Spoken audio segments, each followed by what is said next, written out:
हा प्रश्न structure of atom and nuclei या चॅप्टरवर सीईटी 2020 ला विचारलाय. Which one of the following is a pair of isotones. तुम्हाला ह्या 4 पेअर्स दिलेले आहेत आणि त्यातली कोणती पेअर आयसोटोन आहे हे आपल्याला शोधायचं आहे. तर मग आता पहिल्या पेअर मध्ये काय दिसतंय, आपल्याला हे माहिती आहे की आयसोटोन समजा एलिमेंट असेल तर त्याचा हा मास नंबर असतो आणि ए हा त्याचा मास नंबर असतो आणि झेड हा त्याचा ऍटॉमिक नंबर असतो. आणि आयसोटोन कशाला म्हणतात तर ए मायनस झेड ज्याचा सेम असतो, ए मायनस झेड ज्याचा सेम ते आयसोटोन्स असतात.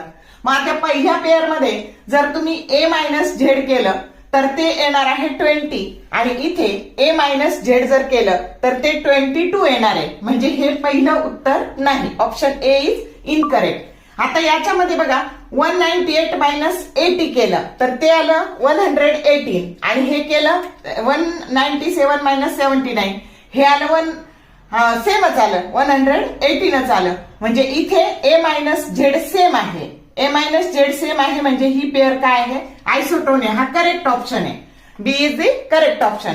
आणि इथे बघा जर तुमचा मास नंबर सेम असतो तर त्याला आपण आयसोबार म्हणतो, हे आयसोबार आहे. इथे ज्याचा ऍटॉमिक नंबर सेम असतो त्याला आयसोटोप्स असं म्हणतो, म्हणजे ही आयसोटोप्सची पेअर आहे, ही आयसोबारची पेअर आहे. आणि ए मायनस झेड इथं सेम नाही म्हणजे हे आयसोटोन नाही, इथे सेम आहे म्हणून ही पेअर कशाची आहे, आयसोटोनची आहे. समजलं? जर शॉर्ट व्हिडिओ आवडले लाईक करा, शेअर करा, कमेंट करा. For more useful tips and tricks keep watching wings of physics. Thank you very much.